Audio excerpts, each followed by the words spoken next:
Hello dear students, इस video में discuss करने वाले एक नया टॉपिक है। हमारा टॉपिक का डिस्कशन है किंगडम ऑफ फंजाई, जिसमें हम किंगडम ऑफ फंजाई के बारे में डिस्कस करेंगे, इंट्रोडक्शन के बारे में, साथ में general features of kingdom of fungi यहाँ पे डिस्कस करने वाले हैं। ये बहुत ही इंपॉर्टेंट वीडियो होने वाला है। एग्जाम में यहाँ से क्वेश्चंस कॉमनली देखने को मिलते हैं और बहुत ईजी क्वेश्चंस होते हैं। कैसे आपको सॉल्व करने हैं ये आपको सब पता लग जाएगा। वीडियो को एंड तक देखना है। My name is Deepak Latha, I am going to explain this video. हम किंगडम स्टार्ट करें। Kingdom of fungi, kingdom of fungi के बारे में सबसे पहली बात लिखी हुई है और एनसीईआरटी इसको मेंशन करती है। एक यूनिक किंगडम है, एक यूनिक किंगडम है अपने आप में ऑफ हेटेरोट्रॉपिक ऑर्गेनिज्म। एक तो बता दें यहाँ पे हेटेरोट्रॉपिक ऑर्गेनिज्म, सब के सब का मॉडर्न न्यूट्रिशन कैसा है, हेटेरोट्रॉपिक है और यूनिक किंगडम है। इसके बहुत सारे फीचर्स जो हैं यूनिक हैं अपने आप में, तो इसलिए इसको बोला गया है unique kingdom of heterotrophic organism. वो फीचर्स कौन से हैं आप डिटेल में यहाँ सब पढ़ने वाले हैं। जैसे kingdom of fungi contains A chlorophyllous, इनके पास में कोई भी क्लोरोफिल कंटेनिंग पिगमेंट नहीं होता, इसलिए ये ऑटोट्रॉपिक नहीं है। कोई भी सब के सब क्लोरोफिल ना रखने वाले, क्लोरोफिल एब्सेंट इनके अंदर, इसलिए कैसे हैं, हेटेरोट्रॉपिक हैं।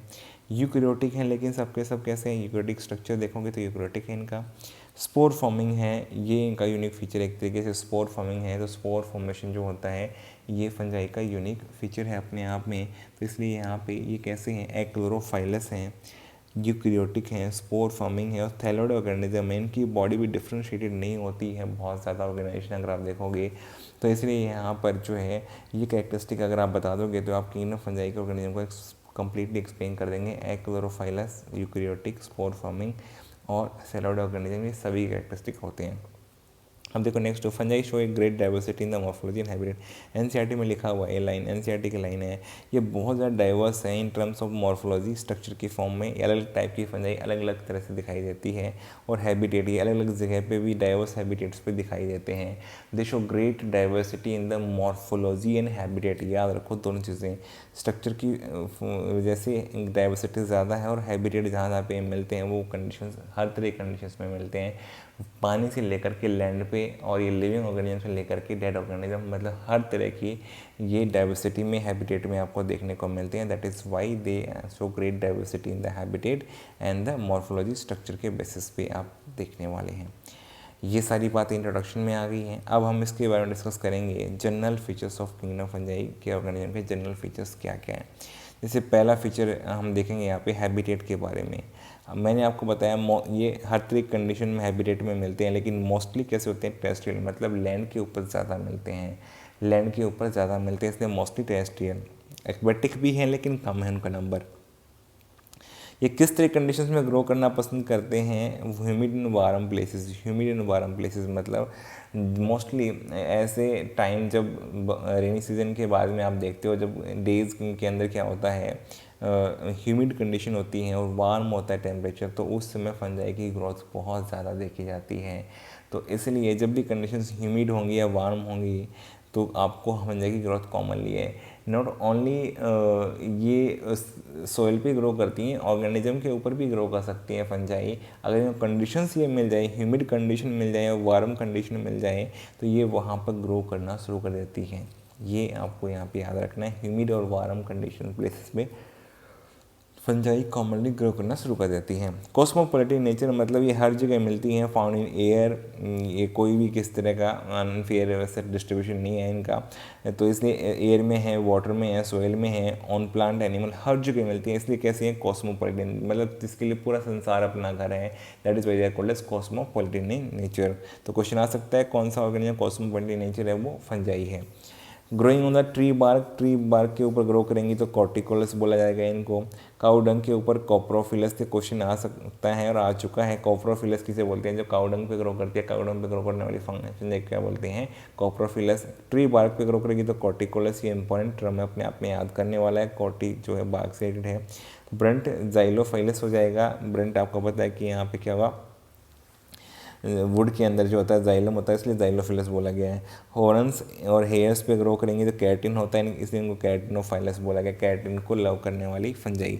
तो कैटिनो हेयर्स या फिर जो है हॉर्न्स को अगर ग्रो करती हैं तो क्या बोलें, कैटिन चिलोनोफाइलस, जबकि अगर ब्रंट वुड पे तो चाइलोफाइलस और काउडंग पे कॉप्रोफाइलस और ट्री बार्क पे कॉर्टिकोलस।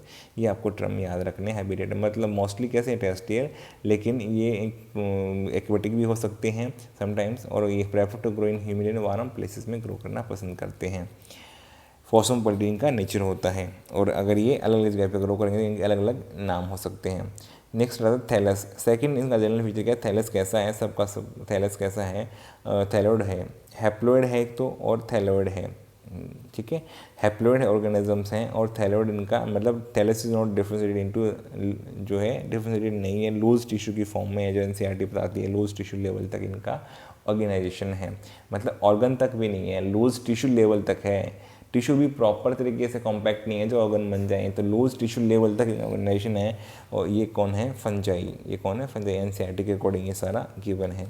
ये मल्टीसेलुलर होते हैं, फिलामेंटस भी हो सकते हैं। मल्टीसेलुलर हैं और फिलामेंटस हैं, मतलब हैप्लोइड हैं, थैलोइड हैं, डिफरेंशिएटेड नहीं है बॉडी, लूज टिश्यू ऑर्गेनाइजेशन का लेवल है, मल्टीसेलुलर हैं, फिलामेंटस हैं, लेकिन कुछ इसमें यूनिसेलुलर भी हो सकते हैं, जैसे एग्जांपल में सैक्रोमाइसिस हो गया, ईस्ट और सिनकाइट्रियम हो गया। तो ये आपको याद रखना है। यहाँ पे एक्सेप्शन बहुत इंपॉर्टेंट है। मल्टीसेलुलर कॉमनली होते हैं फंजाई का ऑर्गेनिज्म, लेकिन एक्सेप्शन में कुछ यूनिसेलुलर जैसे ईस्ट है, जो कि बहुत काम है हमारे लिए, इकोनॉमिक वैल्यू इसकी काफ़ी सारे हमारे प्रोडक्ट इससे ऑब्टेन होते हैं, और सिनकाइट्रियम भी एग्जाम्पल है यूनिसेलुलर का।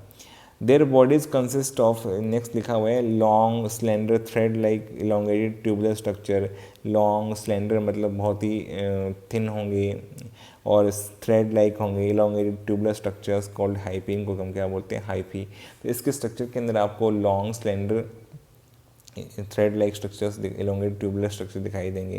इन्हीं को हम क्या बोलते हैं, ये वाले स्ट्रक्चर्स सारे, ये सब थ्रेड लाइक स्ट्रक्चर्स हैं, ये सब क्या बोलते हैं हम, कॉल्ड एज हाइफी। अगर ये नेटवर्क बनाते हैं हाइफी, तो इसको हम क्या बोलते हैं, माइसीलियम। तो माइसीलियम क्या है, अगर ये हाइफी मिल जाएंगे और नेटवर्क बना लेंगे, तब हम इसको क्या बोलते हैं, माइसीलियम। क्या बोलते हैं बेटा, इसको माइसीलियम बोलते हैं। तो यहाँ पे आपने देखा कि थैलस जो है, थैलस के अंदर thread like elongated tubular structure होते हैं, उसको क्या बोलते हैं, हाइफी, और ये नेटवर्क बनाएगा तो इससे हम क्या बोलेंगे, माइसीलियम। नेक्स्ट आता है बेटा, इसके दो फीचर हो गए, हैबिटेट हो गया, थैलस हो गया। नेक्स्ट आता है सेल वॉल। सेल वॉल इनके अंदर प्रेजेंट हो सकती है, पर कॉमनली इनके अंदर किसकी बनी होती है, काइटिन की सेल वॉल होती है। एग्जाम में क्वेश्चन आ चुका है, जो फंगस की सेल वॉल बहुत बार आ चुका है, वो किससे बनी होती है, काइटिन से बनी होती है। लेकिन किसी किसी में सेलुलोज से भी बनी हो सकती है, जैसे प्लांट के अंदर होती है सेल वॉल, सेलुलोज से बनी, वैसे इनके अंदर जैसे फाइटोप्थोरा के अंदर हो सकती है, पाइथियम। तो पी वाले हैं दोनों के दोनों, फाइटोप्थोरा या पाइथियम। ये आगे जब डिस्कस करेंगे तो आपको समझ में आ जाएगा कहाँ कहाँ पे किस टाइप की फंजाई के एग्जाम्पल यहाँ लिखे हुए हैं। जो सेलोज से बनी हुई किस में मिलती है, ये फाइटोप्थोरा और पाइथियम दोनों कैसे हैं, एक्वेटिक फंजाई हैं, इसलिए इनके अंदर सेलोज से बनी हुई है दोनों के अंदर। ये आपको रिलेट करके आप आसानी से याद कर सकते हैं। सेल वॉल के बाद में मॉडर्न न्यूट्रिशन आपको पता है सब हेटेरोट्रॉपिक हैं, लेकिन इसमें भी अलग अलग मोड हो सकता है, जैसे सेप्रोफाइट डेड ऑर्गेनिज्म पे अगर सर्वाइव करेंगे, अगर लिविंग पे करेंगे तो पैरासाइट, और अगर सिम्बायोटिक हो गए तो उसको फ़ायदा दे रहे हैं ऑर्गेनिज्म को दूसरे को, जैसे कि लाइकन। लाइकन क्या होता है, यहाँ पे फंगस प्लस एल्गी जो मिल जाए तो इसको बोलते हैं लाइकन। माइक्रोराइजा क्या होगा, fungus plus roots of higher plants. तो क्वेश्चन इतने आ जाता है, व्हाट इज माइक्रोराइजा। माइक्रोराइजा क्या है, माइक्रोराइजा में क्या होता है, फंजाई होती है, एक दूसरा कहता है रूट्स ऑफ हायर प्लांट, इस ये दोनों के साथ सिम्बायोटिक रिलेशनशिप होता है। लाइकन क्या है, एल्गी और फंजाई का एसोसिएशन, इसको हम क्या बोलते हैं, लाइकन। तो क्वेश्चन यहाँ से भी आ चुके हैं, लाइकन क्या है, माइक्रोराइजा क्या है। तो मॉडर्न न्यूट्रिशन ओवरऑल कैसा है, हेटेरोट्रॉपिक है इसका। ये इस सिम्बायोटिक में भी हेटेरोट्रॉपिक ही रहेगी, ये इसको खाना एल्गी देगी तो ये हेटेरोट्रॉपिक है, और इसको खाना रूट्स ऑफ हायर प्लांट देंगे तो तब भी ये हेटेरोट्रॉपिक ही है। तो ये हेटेरोट्रॉपिक ही, चाहे सिम्बायोटिक में रहे, चाहिए सेप्रोफाइट्स बने, चाहिए पैरासाइट बने। फिर आता है नेक्स्ट स्टोर्ड फूड। अगर इसके बाद एक्स्ट्रा मटेरियल आ गया तो ये क्या करेगी, ग्लाइकोजन या ऑयल की फॉर्म में स्टोर कर लेंगे, ग्लाइकोजन या ऑयल की फॉर्म में स्टोर करने का काम करते हैं। तो क्वेश्चन ये भी आ चुका है कि स्टोर्ड फूड फंजाई में क्या हो सकता है, ग्लाइकोजन या कार्बोहाइड्रेट और ऑयल हो सकता है। गोल्जी बॉडीज इनकी यूनिक है अपने आप में। देखो Golgi body most of fungi में कैसी है, यूनिसिस्टर्नल है, एक ही सिस्टर ने से बनी हुई गोल्जी बॉडीज़ मिलती हैं। ये अपने आप में यूनिक फीचर है, क्यों है, क्योंकि इनको बहुत ज़्यादा मटेरियल को प्रोसेस नहीं करना पड़ता है, और नहीं प्रोसेस करने की वजह से यूनिसिस्टर्नल गोल्जी बॉडीज़ हो सकती हैं। जहाँ पे प्रोसेसिंग ज़्यादा होता है मटेरियल का, वहाँ पे जो है मल्टी सिस्टर्नल गोल्जी बॉडीज़ होती हैं, लेकिन फंजाई ऑलरेडी प्रोसेस्ड मटेरियल को खाती है, एब्जॉर्ब करती है डायरेक्टली, इसलिए यूनिसिस्टर्नल गोल्जी बॉडीज़ यहाँ पे प्रेजेंट होती हैं। नेक्स्ट इसका फीचर है phases in the life cycle. ये दो फेज में एंटर हो सकती है, एक वेजिटेटिव फेज और इसकी रिप्रोडक्टिव ग्रोथ। देखो वेजिटेटिव एसिमिलेटिव ग्रोथ में क्या होता है, फंगस माइक्रोस्कोपिक होती है, कॉमनली आपको नेक्ड आइज से दिखाई नहीं देगी, hardly visible to naked eyes, और ये सबस्ट्रेटम के अंदर हिडन छुपी होती है, आपको कॉमनली आपको इसको डिटेक्ट नहीं कर पाएंगे। वेजिटेटिव फेज में अगर है ये एसिमिलेटिव फेज में, तो अपनी ग्रोथ करना शुरू किया अब इसने। जब रिप्रोडक्टिव ग्रोथ आ जाएगी तब क्या होगा, आफ्टर अटेनिंग मैच्योरिटी ये रिप्रोडक्टिव फेज में जाएगी, तो वेजिटेटिव फेज ही रिप्रोडक्टिव फेज में एंटर होगी। जब वेजिटेटिव ग्रोथ की ग्रोथ पूरी हो जाएगी ना, उसके बाद ये रिप्रोडक्टिव ग्रोथ करने जाएगी। अब यूनिसेलुलर फंगस जैसे कि ईस्ट हमने पढ़ा था, इसमें एक ही सेल होती है, तो ये दोनों काम करती है, वेजिटेटिव ग्रोथ भी करती है, रिप्रोडक्टिव ग्रोथ भी। तो एक ही सेल में यूनिसेलुलर फंगस के अंदर दोनों काम होते हैं, और उसकी वेजिटेटिव ग्रोथ भी होती है, रिप्रोडक्टिव ग्रोथ भी एक ही सेल के अंदर होती है। अब देखो यहाँ पे जो फंगल बॉडी है वो दो तरह की हो सकती है, होलोकार्पिक और यूकार्पिक। क्या इसमें क्या होता है, होलो का मतलब कंप्लीट, यू का मतलब जो है लेस, थोड़ा सा ट्रू कह सकते हैं एक तरीके से। होलो in such fungal bodies whole cell is transform into reproductive structure. अगर कंप्लीट सेल रिप्रोडक्टिव स्ट्रक्चर में चेंज हो जाए तो उसे क्या बोलेंगे, होलोकार्पिक। अगर पार्ट ऑफ सेल कन्वर्ट होगा तो क्या बोलेंगे, eucarpic. In such fungal bodies only a part of cell is involve in the reproductive growth, it is इसको क्या बोलते हैं, यूकार्पिक।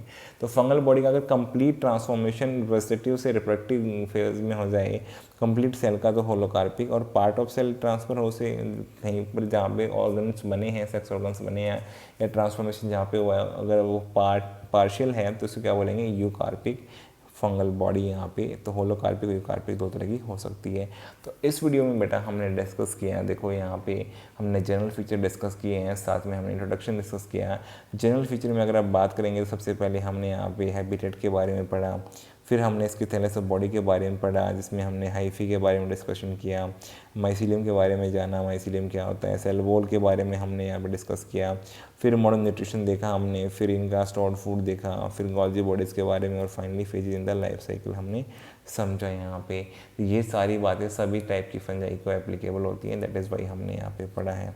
मुझे उम्मीद है जितनी बातें हमने डिस्कस की हैं सब आपको समझ में आ गई हैं। वीडियो आपको अच्छा लगा, वीडियो को लाइक करो, कमेंट करो, चैनल पर नए चैनल सब्सक्राइब करो, अपने फ्रेंड के साथ शेयर करो। Thank you for watching the video.